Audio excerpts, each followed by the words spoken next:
Allison, welcome to the show. Thank you for having me. I am thrilled to have you here. I had the privilege of sitting in an event that Shayla Gifford put on, Slay with Shay, and I watched your presentation about your process, about executing realtor appointments and stuff, and we're going to unpack that in a moment. And I was very impressed. But before we get into that, what do you want to share with the listeners about who you are, kind of, any highlights around your career in mortgage so far? Yeah, I think one thing that makes me very different than a lot of people in this industry is one, I'm 33 years old. I learned at Slay with Shay, I did not know that there's only 13% of licensed mortgage originators who are under the age of 40. That makes sense, but I just had no idea that that was the stat. So that's something that's a little different about me. So I haven't had 20 years in this business to really build, you know, 10,000 past clients and all this stuff. And so what we've built is really in the last few years in not the greatest market that ever existed for mortgage loan officers. And so the things we're doing and the things I talk about are, I think it resonates with people because they're actually doing them too if they're trying to build their business. And so anything I'm talking about, I probably did this week, and it's either working or it's not working. And we're constantly tweaking and changing it as we go. Mm. To put into context, this past year, my branch did a little under 60 million in volume. My branch is myself, a full-time staff member, and a part-time marketing person. We did have a junior loan officer for about 60 days who quit to start his own company. And a processor who left us a week before I had a baby. So we were running real skinny there for the second half of the year. Yeah, lean and mean. All right, fantastic. Thank you for that. Let's enter this conversation of, all right, so you talked about, your quote unquote younger as compared to the average age of an LO in this industry. How long did it take you to gain confidence in who you are and your place as a mortgage originator? Sometimes on different days, I don't know if I still have it, but right, there's always that little bit in us that one phone call kind of scares you to make. And to me, that's what makes the business still fun, is getting to call that dream realtor, that dream builder that kind of gives you the shivers to be like, oh, can I really get them? Can I really call them? And that's what keeps us going. But it took me probably 3 or 4 years into it before I really felt like I could sit down with a truly established agent and talk the talk. Maybe I wasn't really walking the walk at that point, but I could at least have the conversation and not feel like I left the coffee meeting wondering, what was the point of that even? Okay. And agents are your primary source of business? Yes, they are. Okay. Agents and builder relationships. We get a little bit from financial advisors and past clients, but it primarily agents. So you mentioned, I think you used the word like dream call or whatever, right? Or I call it the chicken list. We all have agents or people on our list that we've been thinking about calling, or we see in our market, and maybe we're a little intimidated perhaps by them, right? Because of that external perception that they're quote unquote successful, or maybe they have a huge presence on Instagram or something. Is that what you're talking about when you describe that type of person? Yeah, we all have those people. I don't have as much of it with realtors anymore, but that's not true, even because there's some realtors I've met with that when they do first send that lead and I see that my phone ring, I'm like, oh my gosh, they're actually calling me back. They want to send me something, and it feels kind of surreal when we win that opportunity still. Yeah. Well, all right. So let's enter the conversation there. What are the primary activities? I wrote down some notes from your conversation, at the Shayla event, and plus, with this 3-part series you're doing with her as well.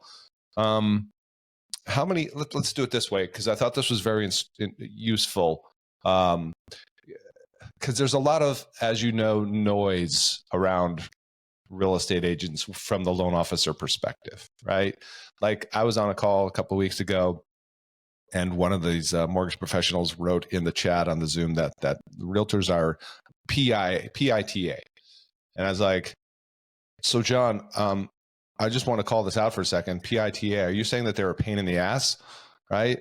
And I kind of pushed back on him. But I want to unpack this conversation for a moment because you seem to be in a really good place when it comes to the dynamics of real estate agents that you appear to be engaged with. And maybe that was a process to go through where you had to maybe work with some PITAs, right? Maybe, but how do Yeah. you, is there a frame? Is there a, like when you think of real estate agents as referral partners, what do you think about that? Most of my top agents at this point I consider as friends. Like they are friends and family to me. We've gotten to that point where if they needed a house to stay at, I would say, you can stay at mine. Like these people mean the world to me. They feed my family. They take care of me. They refer me to other realtors, but that's not how they all start. Right. And so I think one thing that's helpful now is I've seen that progression with some of these agents. And so, and some of them who are best friends now, they still can be a PITA sometimes, but Right. now it's a little different where I can go, "Oh, hold on a second here. We got to do this, or we got to do that, or this is how this has to work." And part of that is finding your own self confidence and standing in your own power and knowing your own value and worth, because someone will actually respect you more if you're willing to draw a line in the sand and just be stern and say how it is, or be sure of yourself versus, well, let me see what I can do. And what about maybe this and maybe that? No, just have one clear, concise answer for them. And then they'll start to respect you back, just like they have the same respect for themselves. Yeah, I've often described, the world of agents, working with agents as a moving parade. There's a third coming, a third staying, and a third going. And I'm curious what the movement or influx, outgo of your kind of, agent engagement and group that you work with. What does that kind of look like? Yeah, we have our stable core that we always have, and then we have our kind of segment below that where we probably get 4 to 5 transactions a year from them. And then there's a ton of agents we get 1 transaction a year from. Even last year, we got more transactions for just one-off transactions from people than we ever have before, because those agents feel scared. They don't have the same business they did. It's a tougher market for them too. I think a lot of times agents aren't actually trying to be a pain in the ass. They have a client who's a pain in the ass. Mm. And instead of just calling, we sit and we stew and we're like, what is wrong with this agent? Why would they say this? And why would the client say this? And instead, if you just call the realtor and say, hey, give me this skinny a little bit about this client, and just zip it and listen to what they say, they'll probably start venting about how awful the client is being to them too. And now we're in this together. How can we go at it with United Front and Mm. level up both of our services? And I can have your back too. Most times agents don't want to be a pain. They don't want to call you on a Saturday afternoon. They also don't want to be working on a Saturday afternoon, right? And so it's figuring out, how can we expedite this? How can I help this better? And having those honest conversations with the agent that usually kind of gets rid of some of that. But in terms of agents coming and going, yes. We have some agents we've worked with for years, and then they've got 3 kids who are not school aged right now, and they're pretty much stay home moms. But we still keep in touch and we still invite them to stuff and everything else, because when all their kids are back in school, who knows what their career will become, right? And so, and we're in relationship with them. There's no point to let that go. Mhm. And people's careers go through segments like that. So when you're choosing to work with real estate agents, I know you've heard of this. Some people look at agents and they're looking for minimum buy side production. Um, how do you evaluate that, or is there any framework you put around how you or who you pursue as far as agents? If I'm going to go pursue someone, I typically want them to have at least 5 buy side transactions in the last 12 months and have been licensed for at least a year. Otherwise, I don't think they really even understand. They don't even know what you do as a lender. They don't know what's coming or going. They're still learning it all. If that's not them and they reach out to me or they want to get connected, I'm happy to still connect with them. I'm just not chasing down agents who don't at least have that stat. And Mm. not anything against those agents. It's just if I went and sat down with them for coffee and told them all the things we do to add value to their clients and had all of these big conversations with them about their business, they probably don't even know how to answer those questions Yeah. yet. That's not even helpful to them. I want to make sure I'm being a good partner to these people, and I might not be the best partner to that person. Mm. Yeah, and also kind of to your point, what you might be saying in here is they're too new, or they don't have enough transactions or experience yet to appreciate the value. They don't even know, they literally don't even know what the lender does. Like if they've never been to the closing table, they also don't know what the title company does, right? I mean, Seeing like real estate 101.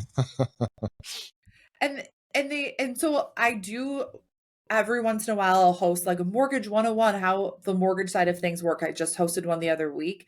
And any agents I see who are newer, I invite them to that stuff. I still want to include them. I want to educate them. I want to help them grow. I just am not physically taking the time to have coffee with them every other month. Then give me some insight into either how, when you were growing and building, or how currently you are identifying new agents to add to your bus. How does that happen for you? So every month we start with listing agents. Of course, they're your lowest hanging fruit. And if they fit that criteria that I just mentioned, we're absolutely trying to set an appointment with them. If it's outside of that, we're really having conversations with people we know, like, and trust to see what realtor would you refer if you had a friend call you and ask who you should work with? Because the days of cold calling, Mhm. no one's answering a cold call. No one's answering a phone number they don't know. It's likely spam, whatever the case might be. Or we will engage with them on social media, but you have to be careful with social media because a lot of the agents who have a lot of time to post these beautiful curated Instagram pages are also the agents who aren't doing a ton of business. So we just want to be really impactful there. And then one thing I think is totally lost on people is when you're writing offers, connect with the other agent who you're writing the offer on, even if your client doesn't get it on social. You're already standing out to them. You followed them, you called them on a Saturday afternoon, you're really going through the ringer to work for your client. Make sure they actually know who you are and then slowly start trickling on that person to have coffee down the road. Smart. You mentioned listing agents. You start there. Does that mean only listing agents on the other side of the deal you're on, or are you looking for listing agents in your backyard? Listing agents on the other side of the deal. Okay. All right. Yeah. So you're kind of just actively prospecting them, reaching out, doing the Tuesday updates as a minimum, right? Right. Yep. Yeah. So we do our Tuesday updates. Well, one, they've already heard from us when they're writing the offer because we've already helped set the client apart. We do a lot of strategy call, and I don't just call a generic number and leave a voicemail. I like dig into who this agent is. I see if we have any mutual connections and that they would know before I even call them. So I really try and build rapport in that phone call so that they feel excited to work with us even going into it. And I'll say, "Oh, I follow you on social. Have you ever seen my stuff?" And oh, wait, yeah, I have. Right? I want to build all of that. I don't want to just be another lender who's checking it off their list on that phone call on a Saturday afternoon. Right. So they're already excited to work with us. We get into the transaction. I call them again and let them know we've got on Monday. We've got the purchase agreement. This is what's going on. You're going to get the Tuesday updates. You're going to get milestone updates. Yada yada yada. Here's all the stuff. They're excited. We communicate all the way through. And then after closing, I typically don't tell people this. I don't want everyone to copy it, but I'll share it. But I leave a Google review on their Mm. business page, and then I snippet the review and I send it to them via email. And I say, seriously, I mean it. You were awesome to work with. Yeah, whatever, blah, blah, blah. And then I set the appointment that way. Wow, that's brilliant. So back to then identifying those agents to work with. We mentioned the criteria of 5 buy sides. I know for years the narrative has been like with the listing, oh, I'm just a listing agent, or sometimes the loan officer, they just don't go after listing agents because they think they don't have buyers. I've always pushed back against that because listings, or at least this is what my mentor originally taught me, was the listing agents are the ones who have the friggin' buyers because they're the ones inquiring about the listing. So how do you look at that, right? It's a quote unquote listing agent. Why would you still pursue them? Well, I look up their numbers first and I Mhm. want to make sure that they fit my criteria. Yeah. Most listing agents have had at least a few buy side transactions, and any agent who's telling you I only sell listings, well, then who's your buyer's agent? And if they Right. don't have a buyer's agent, well, they're just being polite. That's their reason to not meet with you. Right. And sometimes that's okay too, right? You could call the same realtor twice a year for 5 years, and on the 6th year they finally go, "Yep, I know you're the best. I've seen you in our market for years. You've called on me for years. I know all these other agents that work with you. Let's take the meeting. My guy just retired." Right. Or Right. you're one of the 13% that are under the age of 40. I need to have a female I'm referring to as well because it's 2024. You can't always just refer to an older guy who sits in his office and doesn't go out and do anything, right? Like you got to have your token girl on your list. So sometimes they'll even make jokes like that. And That's people are good. like, okay, yeah, fine. I'll have coffee with you. Yeah, I like it. That's good. And plus, you're doing a lot of research and recon ahead of time, like you said, like stalking people, essentially looking up in social media and see, what connection points do you have in place. So that's kind of like the lost art of And selling. if you don't have the connection points, like in our market, I think we have 16,000 realtors licensed in our area. Mhm. There's 16,000 of them. If I have no connections, can't really make sense of their volume. They already don't want to meet with me. You're probably not going to win it. Like to take the time to go to the coffee and track them down, to drive across town and sit there for a half hour and then they're 10 minutes late and it probably isn't worth it at the end of the day, or maybe in the next few years it might be worth it.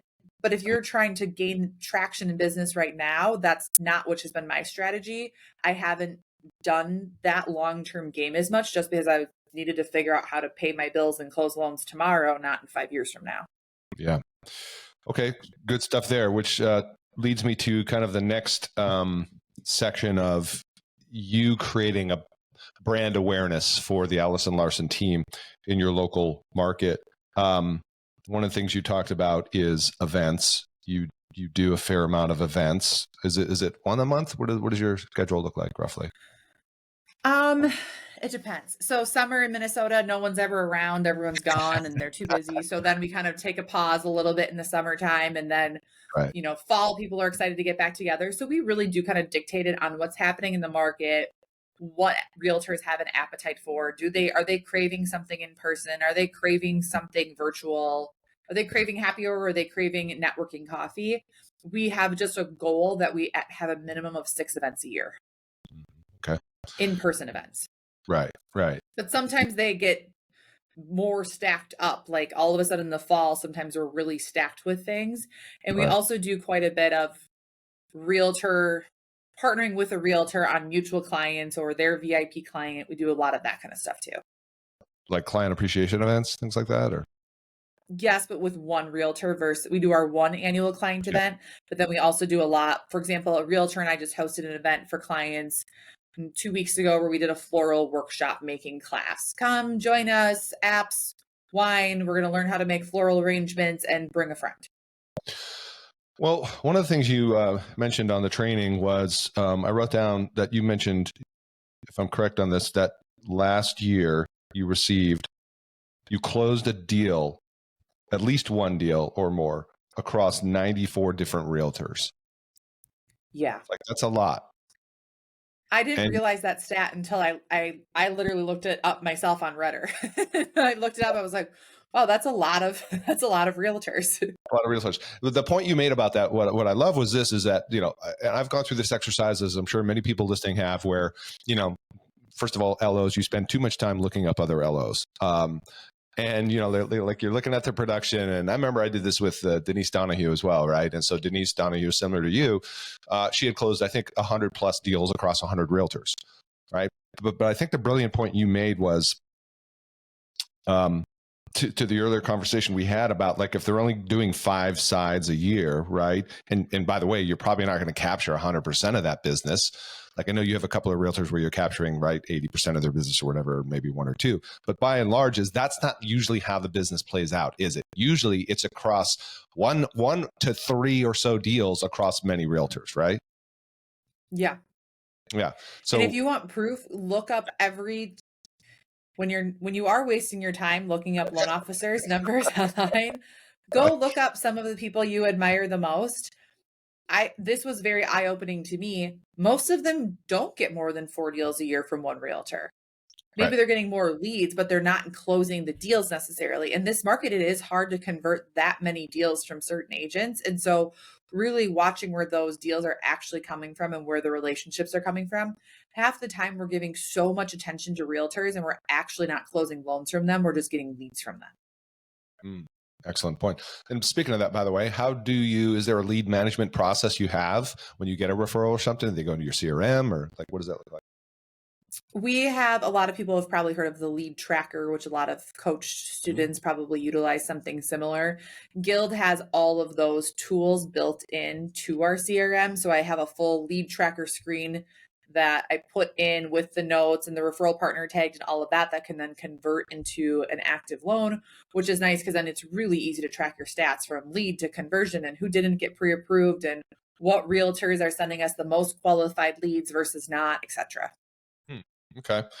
Another point you made about deals across many agents is that's number one, how the business plays out. And then, a lot of LOs get caught in their head where they're like, well, I want to narrow it down and I want to work with less realtors who are giving me more. And that's a little bit of a separate conversation. Perhaps we can go there. But the point you hit on was like, it's really hard to stay top of mind with 94 realtors, right, who you closed a deal with, which is why I think you dovetailed that back into events, classes, whatever, which is, and of course, social media. But that's one of the methods you use to stay top of mind, to stay aware, right, with these agents, these 90 plus agents, because I think what I love that you said is like, you can't go to coffee like with 94 agents, right?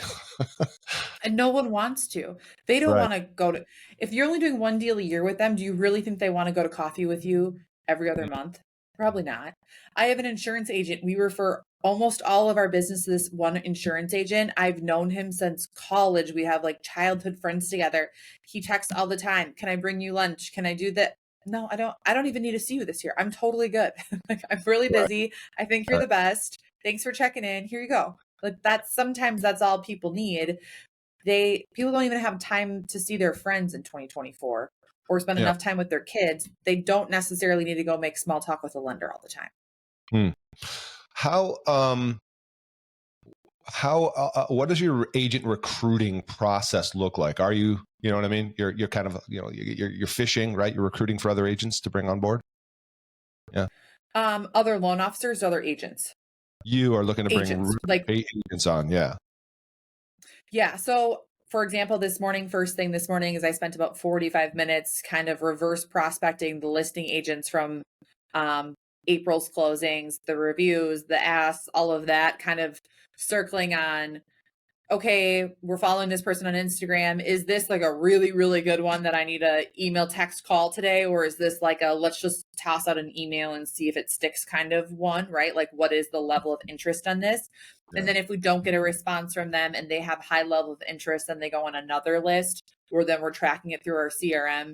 Have they been reached out to every single week for 8 weeks to try and get in front of them for coffee? And so then my CRM literally just gives me tasks of this person still hasn't responded, keep trying to go get that. Um, I am a very ADD person, so I'm really good at something for a little bit and then I'm not, and then I'm exhausted of it. And I think a lot of us are wired that way. That's how we probably ended up here. And so for me, I love to stack realtor appointments. Like I want to stack them all in and get really, really intense, dialed in on it.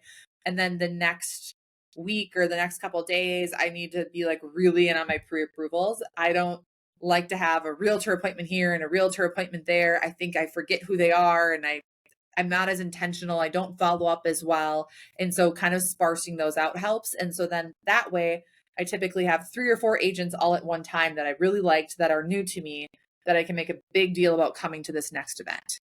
Hmm. Hmm. Typically, with these events, I have a few people who always come to this stuff. You could almost host the exact same events year over year because you don't ever really get a lot of the same realtors. And the ones who are showing up again, it's just because they're big supporters of you and like the social aspect. It's, you're constantly getting turnover on who actually shows up to those types of things. Exactly. That's kind of like I look at events and classes as, you're running for office and that's part of your campaign, right? And you're running on this platform which elevates you and helps you rise above the noise because it's something out of the usual stream of things you're Yeah. doing. Yeah. Um, And even with events, it got really saturated and I don't know, in our market, everywhere you turn, every other week, there's a realtor panel. So then I uh, had to get a little bit craftier of like, okay, no one needs another realtor panel. What else can I do? Right? Do I make smaller events? Is this a big social event? Like, how do we set ourselves apart and do something differently yeah. to still attract people to come? Yeah, and it was interesting. I was thinking about this while I was listening to you. It's one of the things that I do with not to sound self-promotional, but it's like we help them teach classes, right? Which is all kinds of different topics and ideas, whether it's winning strategies for buyers agents in light of the NIR settlement, or it's social media trends, or it's like YouTube, or whatever it is. So there's that constant, menu of different things that realtors want to learn. And it's always the same topics, right? Like social media and branding have been the topics that every realtor wants to learn about every other month for 3 years right now. It's bringing in different speakers, setting it up differently, bringing it to a new audience. Sometimes we'll do an event on one side of town and we can do the exact same event on the other side of town and get a totally different audience. Well, it's like you said a moment ago too. There's like 16,000 realtors or whatever, right? So, I know loan officers who, like, one of the classes we do is Google Business Profile, and it's Glenda in Texas. So if you're listening, Glenda, shout out to you. She did the Google Business Profile class 8 times last year, right? And it's like you said, it's a different audience every single time. Or people come back because they want to get the net, they want to continue to learn. So it's just one of those strategies that makes sense to stay in front of people. All right. Absolutely. I'm holding in my hand your realtor executing. Yes. Statements. I love realtor and executing in the same phrase. No, just kidding. Just kidding, everyone. What I loved about you is your prep. I think is spot. Like before we hit record, I was saying, that you're very professional, and you're one of the most, quote, professional, prepared mortgage professionals that I've seen. And I think that speaks to why you're successful, but why you're also not, well, perhaps at this stage anyways, pulling your hair out like you might have been early on in the career. But I think what I see is the mistake is a lot of originators make is that they are not intentional when they're having realtor appointments. And you were very brilliant in that. So if I want to unpack this a little bit, if you want to just take us through a very abbreviated version of your kind of how you approach a realtor appointment. Let's start with there. What's the mindset you have going into a realtor appointment? Yeah. So many people have eliminated themselves before they walked in the door. Whether they've already discredited the realtor, that this is a waste of time. Like, it almost makes ourselves feel better if we downplay what we're walking into versus hyping it up. And so it's just human nature that we just kind of like throw our opportunity in front of the bus before we even try and take it. And so and I've done it before too, where you show up to a coffee meeting, you're like, this is going to be a total waste of time. They're probably going to stand me up.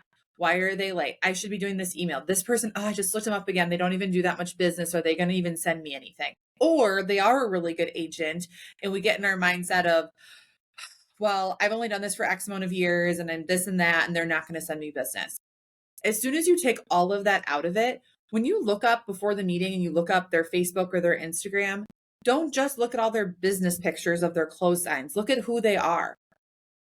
60% of our people in this country get a divorce. Like, are they going through a divorce? Are they a single parent? Do they have little kids and they haven't slept in 3 weeks? No one is thinking about you as much as you think about you.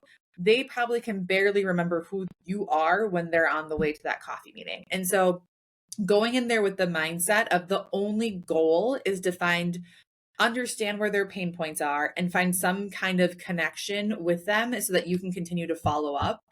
That's all it has to be. It doesn't have to be any magical meeting where you leave there forever best friends, or they've committed their next 3 deals to you, or anything like that.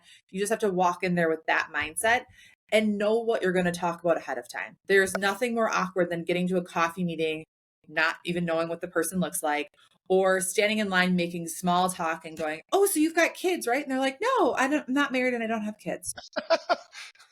Whoops. You're like, and in my head, I'm like, I've had people have coffee with me who have reached out to me, asked me to grab coffee, and I go meet with them, and they're like, "Oh, you're pregnant?" Yeah. Like, "Oh, is this your first?" "No, I have a 10-month-old at home and 2 stepkids." Like, you asked me to coffee, you said you've heard good things about me, and then you show up and you literally don't know anything about me, and you're not even leading the conversation. Why am I here? Right? We never want to give that impression. As loan officers too, if you are like most loan officers, you do all the things. You're the marketer, you're the rate locker, you're the application taker, you're the whipping boy or girl when something goes wrong. And we have to get all of that out of our head so we can really show up and be present for this meeting. So whether it's 15 or 20 minutes beforehand, just making sure while you're in the car, don't answer the phone call. Don't like any of those. Don't answer the crabby email. Don't even look at it. Just, hey, I'm focused in on this meeting. On my calendar, I even block drive time because that's my time in the car to not bug me with anything, to make sure I'm in the right mindset when I show up to something. I'm always there a few minutes early. There's also nothing worse than getting there and being like, oh, we don't even have a table to sit at because the coffee shop is too busy, right? Right. In terms of one thing too, if you're good agents, a lot of times if you text them the day before and confirm, they will cancel on you because they're like, why did I set this coffee meeting? Right. Here's my And out. so a lot of times I won't do that. I'll play it a different way and I'll text them like 30 minutes before and say, hey, I'm going to be working at the coffee shop for a little bit before our meeting. What's your coffee order? I'll have it ready when you get here. Then if they've totally forgotten, they're going to text you or call you and go, I am so sorry. But they're not going to last minute cancel on you just as an easy out, right?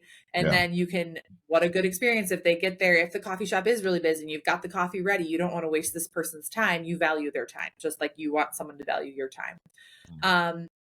And then they're there for a business meeting. So treat it like a business meeting. It's, if I go to coffee with someone and they said they want to talk about XYZ and we show up and we make small talk about kids for an hour and I leave, I'm like, well, I could have, now I don't get to spend time with my kids tonight because I'm an hour behind on my work day because I was making small talk with you for an hour, right? We want to make sure it's an impactful meeting and one we can really both gain something out of. And I truly go in with the mindset of this person's going to sit down with me. They're going to be blown away by how my services can help their clients, which is going to make them look better and help ultimately elevate their business. And so this is a good use of their time. What's your intention on the meeting or the outcome, the desired outcome? To see if we're a good fit to work together. If I sit down with someone and you kind of leave there and you're like, meh. It's very rare at this point that I sit down with someone and I'm like, that was awful. Because I used to cold call and I would sit down with the weirdest people who are, I'm like, wait, you don't even have your real estate license anymore? Why were you on this list I was calling? This is so awkward. Why would you say yes to coffee with me? This is weird. So now with social media, that doesn't happen as often. Typically, these people are fine, normal individuals, but you'll hear things right away where you know if you're a good fit to work together. My team doesn't pay for any internet leads. It's not our best value prop. It's not where we're really wired to help people. So if right away I find out, oh, I'm on a team and we buy Zillow leads, probably not a huge need to follow up. And because they probably, if they have a preferred lender who's paying for half their Zillow leads, then I've got a buyer's agent who is already indebted to a loan officer to send those Zillow leads there. If that's the only leads they're working, what are they going to send me?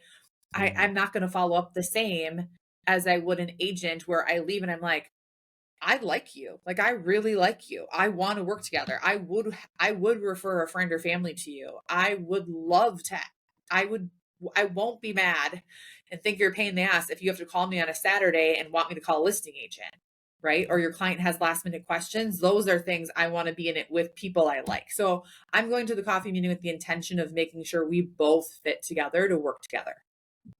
How do you handle a no-show? Let's just say, have you gotten ghosted? Oh my gosh, so many times. So many times. How do you handle the ghosted? Well, I won't drive all the way to someone else anymore. So if I'm gonna, depending on the type of agent, I'm usually gonna try. We have I intentionally moved our office to a location that is about 4 minutes from the most central spot in town that has a coffee shop right there. That is where I do all of my coffee meetings. It is very intentional. So if I get straight up ghosted, I typically have another coffee meeting coming up next and I'll just sit there and I work, and I'm always prepared for that to happen. And I have a short list of like, no big deal. This is what I'm going to work through. If I do get ghosted and they're a good agent, I am going to call them and go, hey, I'm sitting at the coffee shop. Must have been a miscommunication. Are you on your way? Yada, yada, yada. 9 times out of 10, people don't mean to ghost you and they just totally messed up and they're going to reschedule. Recently, I had someone set a coffee meeting with me, reach out to me. I do the whole thing. I'm on my way there and she lets me know that her spin teacher is going to be going out of town and she really doesn't want to miss the class. So she's wondering if we can reschedule. And I was like, I didn't even reply. That's not my person. I am, because if that's who you are, that's who you attract as clients, then she's also going to send me clients who don't respect my time and don't treat me as another professional. And so that wouldn't be the right fit for me. If you're a person who's last minute or shows up to work all closed meetings, then that person is a good fit for you. That's your person, right? That's your spot. Double into it. It's just not the right fit for me. Yeah. Yeah. Now, kudos to you for standing your ground and recognizing your value, Love that. All right. You're looking for, I'm looking at some notes I took from the Shayla event. You're looking for something to follow up on, to collaborate potentially or work together on. What would be a couple of examples of things where you walk out and you say, hey, can I actually follow up on X that we talked about? What would be an example of that? Yes. So I used to go all in with people and they'd be like, I really want to do a client event. Like, I'll do a client event with you. Let me help with this. Let me help with that. I'll partner on your open houses. And then I found people almost is not good, because then we've like held this big thing that they're going to be accountable for that maybe they kind of set on a whim and they don't even know if they want to do it with me. And now I'm following up with them to try and show up to an empty house with them on Saturday, and they don't even really want me there. And so then they kind of start ghosting you. So it's really loose things. It's, hey, I don't really know my lender. I don't know really what their follow-up system looks like. Could I follow up with you and show you what our system looks like? They don't need you to tell them, like, on day 3, I send a handwritten thank you. And on day 6, I do that, and blah, blah, blah, blah, blah. We just send them the information after the fact on that. Sometimes they'll say, I just don't know if my lender really educates my first-time buyers really well. Perfect. I have an entire YouTube channel built out. Could I send that to you as a resource in case you ever want to utilize it? Little things like that. And because I am a podcast person and I listen to a lot of stuff like that, I'll usually ask them too. Somewhere in it, it'll come up what they're trying to build or what they're trying to grow. And I'll say, are you a podcast person? They're like, oh yeah, perfect. I'm going to follow up with you on this thing I just listened to. I think you're going to find it really helpful. Yeah. Yeah. So resources, books, podcasts. So things I can email, because the other thing is these agents, sometimes they'll give you their home address, sometimes not. They don't go to the office. Sometimes I'll mail things to them, and then they, like 8 months later, they're like, thanks for that book.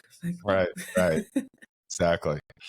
Interesting. Speaking of your YouTube channel, by the way, yeah, I'm glad you mentioned that. Well, actually, hold on. Before we get there, I wanted to finish out this loop of how you close out or how you follow up after the agent meeting. If I'm correct, you send a handwritten thank you card and you have a flip book. Mm-hmm. Give us that real quick. Yes. So handwritten thank you card. I always ask, hey, what's the best mailing address for you? Sometimes they give me their office. That's fine. I'll just send that there, but I try not to send additional mail there. If they give me their home address, I do keep it on a separate list. I don't put it in our Salesforce database. I just match it up, because I don't want them to feel like all of a sudden they're getting spam mailed from Guild or what, right? Like that all of a sudden they're in a database. I want to keep that home address separate for if the dog dies and I want to send flowers or something along those lines. So that goes on a separate list. That's like a personal connection thing. And then the flip book is where we have our, I think we call it something kitschy, like our recipe for success. I don't remember, and it's the recipe. And so it's the steps of how we follow up with the pre-approval. It's the things we do after closing. It's how many checkpoints we do before they're pre-approved. It has all of those things broken out in it. And you can see day 3, day 6, day 7, month 1, month 2. And our agents don't follow up with their people because they know that we're on it. Interesting. Yeah. And so I thought that was very impressive because it's unique and different. And like nobody I know of uses those, even though you had pointed out they're easy to create. Use Hayzine, Heyzine, Hayzine flipbooks. I'm looking at that one right now, which is and it's awesome. Free. I think it's free. And it's impressive. Sure. You could do the video thing too. Hey, what's up, Allison? Just wanted to follow up. Here are my takeaways from the meeting, right? I'm going to circle back on this. But the flip book's impressive So because you get to sell your process in there, you know? So you'll hear me say a million times, I only sell how I want to be sold to. So if Mm, I go to a conference and I hear 100 people send me to text someone a video, but I feel weird if someone texts me a video, I'm not going to text them a video. mm, That's not how I want to be sold to. For me, if someone texts me a video, I'm like, I'm with my kids. I have to watch this video. What is this? Like, I don't, if I'm watching a video, I want it to be on Instagram. I want it to be on YouTube, and I want it to be in my time when I can do it. When you text me something now, I feel like I have to reply. The mm. only person who's ever texted me a video that I was okay and like was well received video was when Shayla called me like over a year ago. And then she sent me a video. It was like, hey, it's really me. I'm calling you. We've connected online. I just want to show you I'm legit, blah, blah, blah. Call me when you have time.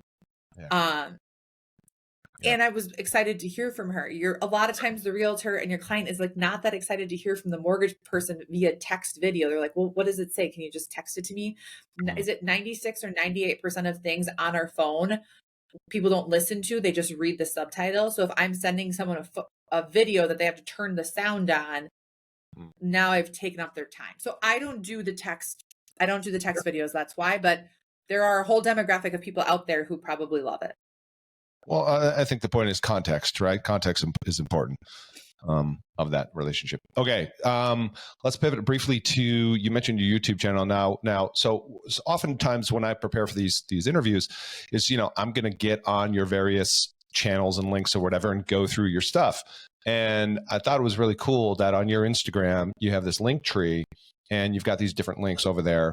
And one of them is First Step to Buy, which brings me to your YouTube playlist, which is 10 short videos. I'm talking like less than 2 minutes, most of these, which is like how to get pre-approved, how long does a pre-approval last? Do you have any sense of how many people are looking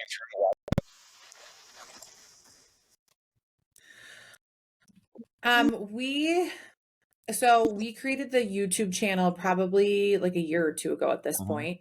And I don't think a lot of people really go and watch all the videos, but it was one of those, I always get the same questions and I want people to be able to look online and go, oh, wow, Allison's resource for this too. And Allison can be a resource for this too. I don't need them to go watch the video instead of me answering it. I just want them to go, I can ask her about any of these things and she's happy to have a conversation with me about it. I'm just going to message her.